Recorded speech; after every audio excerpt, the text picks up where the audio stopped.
What is going on, everybody, and welcome back to Bourbon of the Week. My name's Chris. I'm going to be your host for today, and today we have a 2-for-1 from Espy House. Now, I've tried some stuff from Espy House before, but these are two new bottles that they were generous enough to send me. We have the rye whiskey, we have the wheated bourbon. Let's pour these up, let's try them out, and let's put them through the gauntlet: price, taste, drinkability. Cheers, y'all. Espy House small batch wheated bourbon whiskey. This is coming in at 96 proof, by the way. And over here we have the Espy House small batch rye whiskey. This is coming in at 94 proof.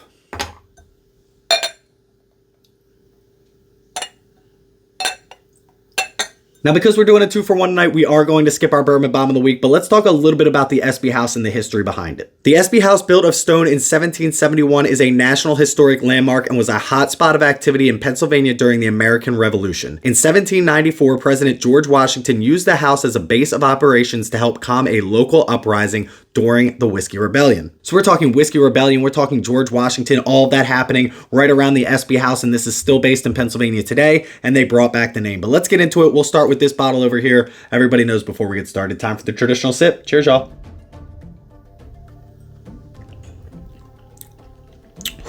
I mean, that's good.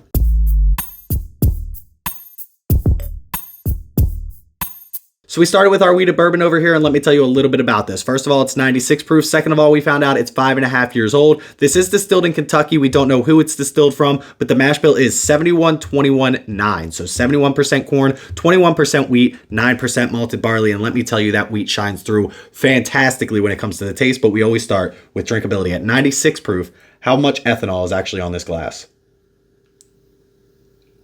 So it's going to be interesting tonight to put a rye against a wheater, not for any other reason than drinkability itself. Obviously, taste-wise, these are going to be completely different, but at 94 proof and 96 proof, I think this is going to drink a little bit softer because of those sweet notes, where this is going to give it a little bit more of an ethanol kick that comes with that spiciness with that rye. But we'll find out here. I think at 96 proof, I mean, it's nothing crazy, right? I definitely drink a lot higher proof than that all the time, but even on the nose, this doesn't give me like a big ethanol kick or anything like that. I'm trying to find it. There's no real Kentucky hug on this or anything. If my voice is bothering you tonight, I've been sick for the past 2 weeks, which is why I haven't put out any videos. I mean, it doesn't drink over its proof by any means, but we don't have a lot of wiggle room either, right? 80 is the lowest that it can be. We're talking 96. It's under 100 proof. If I blinded it, I would probably say like 93 to 95. So we're right there when it comes to the proof. We give it a 7.0 if it drinks right at its proof. Proof-wise, I'm going to say, let's give this like a 7.23 when it comes to drinkability. And I'm going to break one of my cardinal rules. I talk all the time when I'm drinking whiskey side by side, I never drink water in between, but this isn't drinking whiskey side by side. I'm not trying to compare or contrast these two. I'm trying to give you a general idea about both of them. So I'm going to clear my palate out with a little bit of water. But let's get into our rye over here. This says on the bottle as well, distilled in Kentucky, and both of them say bottled by Bardstown Bourbon Company, Bardstown, Kentucky. Now, is it distilled by Bardstown Bourbon Company? I don't know. This is a 95.5 rye, and this is coming in at 7.5 and 4.5 years blended. So let's try this one out. Again, I love ryes, but I also love the sweetness with wheated whiskeys. Everybody knows traditional sip. Cheers, y'all.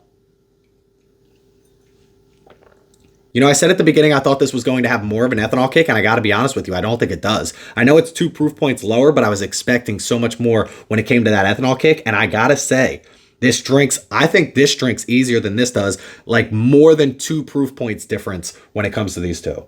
This is what I just hate comparing.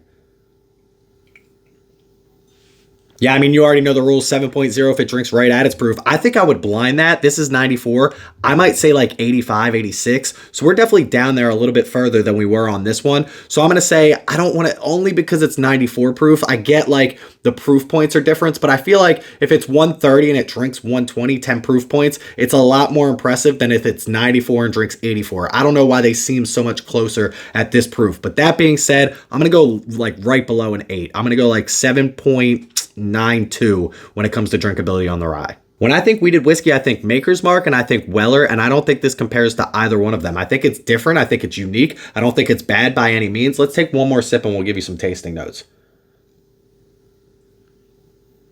The first note that I truly pick up on this is like a dried red fruit. I don't know if it's a raspberry. I don't know if it's definitely not a strawberry, but it's like it's like a bright fruit, but it's dried. And the reason I say dry is because it seems more sugary, right? When you dry out a fruit, you release you take all the water out of it. So it becomes a little bit more concentrated with that sugar. And I get like a dried red fruit and I get like a maple syrup note, especially with the viscosity on this. This is not a bad whiskey at all. I think the flavors that are there are very good. I just feel like I'm searching for them a little bit more than I would like to, but not bad at all. I would definitely say it's raspberries is the fruit that I'm looking for when it comes to the dried fruit. So like dried raspberries and maple syrup is what I'm getting on this. I do get a little bit of, I don't know if it's like a bitter or a tannin on the end of this that I'm not truly in love with. The ending on this doesn't last very long either. So the flavors that are there are pretty good until the finish for me. Not a lot of oak. This is only 5.5 years old, but the flavors that are there are good. There's a few that I don't enjoy, but for me, this isn't a bad glass of whiskey. And when we talk about price, I think you're going to like it even better. I'm going to take one more sip and we'll give you a score when it comes to taste. It's definitely above average when it comes to the flavor profile. Again, there's one thing that's off-putting to me, but that's just me specifically. Maybe that's a flavor profile that you truly enjoy. I don't think it's the wheated part of the bourbon that's giving me that, which is like the weird thing. Like I've gotten this on other bourbons. I just can't quite put my finger on exactly what it is. It's definitely above a 7 though. I still think we're pushing the 8s. I think it's a very good whiskey. I just don't think it's a great whiskey. So let's go like 7.84 when it comes to taste on the wheated bourbon. Now, on the contrary, for a guy who doesn't love 95.5 rye and a guy who came in expecting to love this bottle a lot more than this one, the taste profile on this bottle right here, mixed with that drinkability, and again, we're going to talk about the price point here soon. This bottle right here is like shocking to me. I don't know. I expected it to be good. I felt like that was disrespectful to say that it was shocking to me. I expected it to be good. I don't think I expected it to be this good. I get black pepper on this. I get a little bit of citrus on this, and then I get a very, very big minty, there's no dill on this, but there's definitely mint on this. This is a rye drinker's rye, and we're moving to that time of the year where 95.5s don't bother me. If I got this in June or July, I might not like it as much as I do right now, but right now, this is the time of the year. The weather starts to dip at night, you get a little chill in the air, you get that fire pit going, you get a cigar going, and you get yourself a 95.5 rye. This might be the one I'm picking. By no means is this giving me a Kentucky hug. It's not warming me up, right? It's only 94 proof, but it gives me a little bit of tingle in the back of the palate there. The finish is much longer on this glass over here. The legs seem a little bit longer. I think the 7.5 year mixed with that 4.5 year gives this a little bit more, I want to say like character. It's a little bit more dense when it comes to the flavors. You're not looking for them. They're definitely in the glass. So this glass right here is definitely impressing me a lot. I'm going to give it one more sip and then a score. Don't get me wrong, I'm not going to tell you that this is the most exceptional bottle of whiskey that I've ever had in my life, right? But I don't think they're trying to market themselves as that. I'm going to say this is like an 8.21 when it comes to taste on this. I like this one a lot. 8.21 is where we're going to put it. So it's kind of funny. I usually finish the glass first that I like the most, but this glass over here has no whiskey left in it. Well, maybe it's got a drop or two. And this glass over here still has a little bit left. Maybe I poured up more of the rye than I did of the bourbon, but both of these bottles are coming in at $49.99. I think that's honestly a steal for either one of these. Here's the thing about the whiskey market today. I feel like a lot of people put a lot of whiskey in a lot of bottles and they just put it at a price point for no particular reason. There's no rhyme or reason behind why they deserve to put that price point on those bottles. These two bottles right here at $50 are trying to compete with the everyday drinker, and to be quite honest with you, for me, they absolutely both will be. I love this bottle right here. I will definitely be sipping this over the winter time. So at $50, I think they both deserved great scores. I obviously didn't like this one quite as much as this one when it came to taste. Drinkability were pretty close. This still edged it out when it came to drinkability. Let's take one more sip of this one over here, and then we'll give you a score when it comes to both of these.